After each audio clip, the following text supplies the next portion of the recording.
good news para sa mga naghihintay ng exam this 2026. Meron daw exam registration ang Cambodia, Nepal, at Vietnam. Alright? So, na-excite kayo, no? Kala nyo, Philippines. Okay.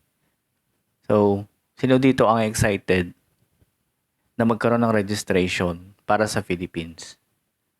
Okay. So, yearly naman merong registration. Okay. Hindi lang natin alam kung kailan magkakaroon kasi syempre tinitignan din nila yung mga bagay-bagay bago sila magpa-exam. Okay, pero for sure yearly meron niyang registration. Alright, so yung nakikita niyo sa screen, andyan yung mga exam. So Cambodia, Nepal, Vietnam. Pag merong Philippines, lalabas naman siya dyan. Kala nyo meron na, no?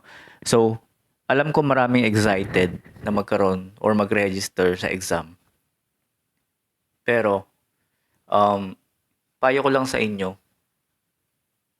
kailangan syempre i-make sure nyo kung excited kayong mag-exam or mag-register sa exam. For sure dapat nag-aral kayo at ready kayo na ipasa yung exam. Okay?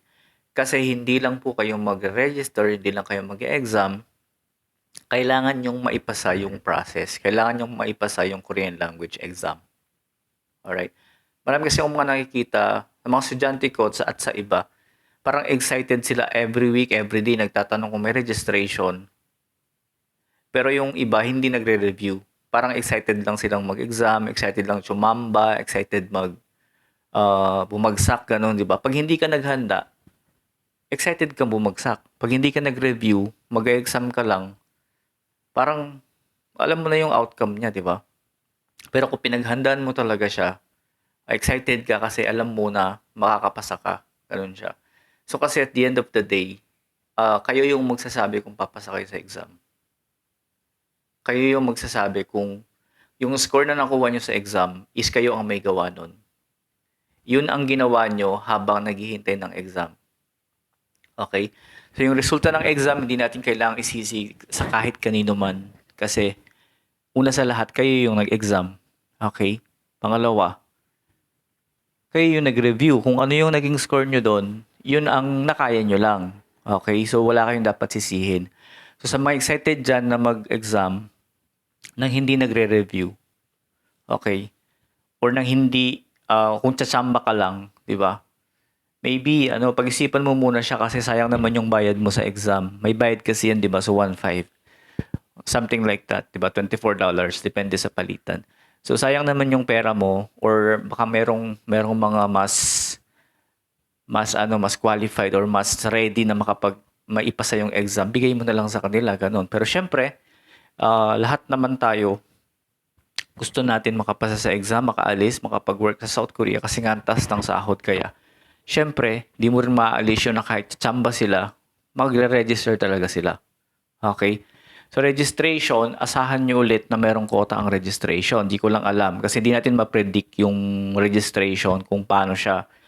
Kasi, based sa experience ko sa loob ng 9 years, every year talaga pa iba-iba talaga yung klase ng registration. Minsan nga, di ba? Pati yung mga file size pa iba-iba din. Di mo mawari, walang standard. Kaya, tsaka sa sitwasyon ngayon ng EPS, medyo mahina. Siguro may quota pa din siya. Hindi sila magpapapasok ng sobrang dami. Kasi may limit lang din yung tao sa rooster. So, marami pang hindi na-expired. Pag maraming na-expired sa rooster, for example, pang 2 years na nila, tapos may expired na sila sa gantong buwan, sigurado, magkakaroon ng exam at kung ilan yung may expired, pupunuan nila yon. So, ganun yung registration. Kaya kung maraming may expired, nakadepende rin sa quota ng registration kung ilan, okay. So, sa mga excited na mag-exam na hindi naman nag-aral, di ba? Sayang naman, kailangan nyo mag-aral para sigurado kayo na makapasa. May mga binibigay akong mga extra tips sa mga estudyante para syempre pandagdag bala talaga. Kailangan well-equipped talaga kayo sa exam. Kasi kung hindi kayo ready, magbabayad, sayang yung effort. Parang ganito, gusto mo mag-Korea, tapos hindi ka nag-aral, nag-self-study ka lang, nangangapa ka lang ng mga information sa mga videos na napapanood mo, tapos mag-expect ka na papasa. Ganon. Okay? Or parang nag-self-study ka, tapos hindi ka nag-aaral, hindi ka nagre-review, tapos nag-register ka sa exam, tapos kulang ka sa review, di mo nabibigyan ng oras, tapos gusto mo pumasa ka sa exam. Hindi siya ganun, okay? Kasi karamihan ng mga Pilipino ang gusto nila mabilisan. Kahit sa success, ang gusto nila mabilisan talaga. Hindi po siya ganun. Kasi exam siya eh. So kung nakadepende talaga sa iyo kung papasa ka o hindi. Okay? Lahat ay nakadepende sa iyo kasi ikaw yung mag-e-exam. Kaya wala kang dapat sisihin. Okay? So kung sa lahat ng mga excited mag-exam diyan, pag-isipan niyo muna siya. Sayang yung pera. Um, Parang ganito, di ba? Naghintay ka lang ng registration. Pero may chance ka na mag-aral. Okay?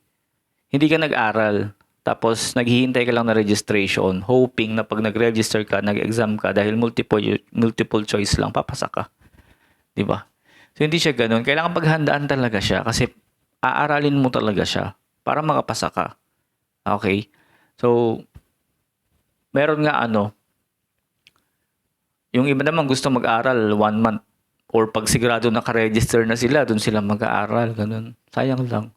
Ako kasi alam ko yung mga bawa sa mga estudyante kung sino yung mga may kakayahan na pumasa at saka hindi. Depende kasi talaga pag lalo na yung mga nood ng iba-ibang videos, nako-confuse, yung mga tanong nila is kakaiba.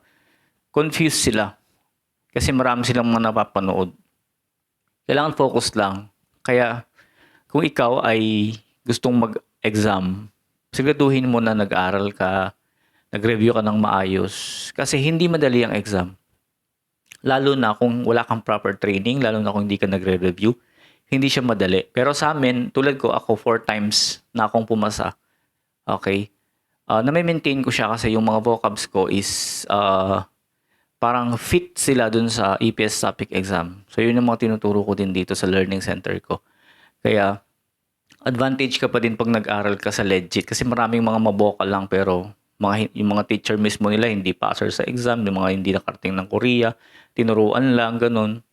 Ganun siya. So, bale, piliin mo din dapat talaga. So, kung excited ka mag-exam, kailangan marami kang bala. Okay.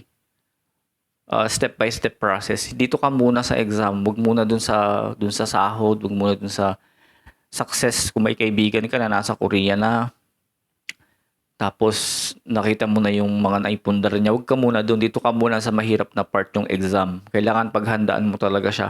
Kailangan nag-aral ka talaga. Kailangan wag ka lang mag-take ng exam dahil nainggit ka lang sa iba, tapos di ka nag-aaral, di ka nagre-review, di ba? Sayang lang din, ikaw yung magsasabi kung papasa ka o hindi. Hindi yung nagturo sa'yo. Or ikaw, kasi ikaw yung mag-exam eh. Alam mo, sa sarili mo, kung kaya mo talaga siya, kung may papasa mo siya. Kaya, wala kang dapat sisihin, kundi sarili mo. Ganun. Tapos yung score mo, kung ano yung lalabas na score mo, yun yung nakayanan mo. Hindi applicable dito yung parang, bumagsak ka sa exam, sabihin mo, hindi yata para sa akin yung Korea. Kaya bumagsak ako. Hindi siya. Hindi ganun, hindi applicable dito yun. Kasi, napaghahandaan siya eh. Dito yung success mabilis, makakapasa ka kung paghahandaan mo siya ng maaga. Okay, hindi yung minamadali mo siya. Kasi andyan na eh, kailangan mo lang mag-aral ng Korean language tapos ipasa mo lang yung exam. So, kumbaga masiset mo yung success mo dito kasi lalo na kung mag-aaral ka. 'Di ba? Hindi applicable dito yung parang hindi yata sa akin yung Korea kasi bumagsak ako. Ganon. Kulang ka sa review. Kulang ka sa mga information. Ganon siya. Kaya kung ako sa inyo, mag-aral kayo. Kung interested kayo, mag-PM kayo sa akin. 4 times CPS topic exam passer ako since 2014. Galing na rin ako ng South Korea. So, 2.5 lang ngayon yung online ko. Dating 4,000 yan. Since mahina, binabaan ko siya para mas maraming maabot.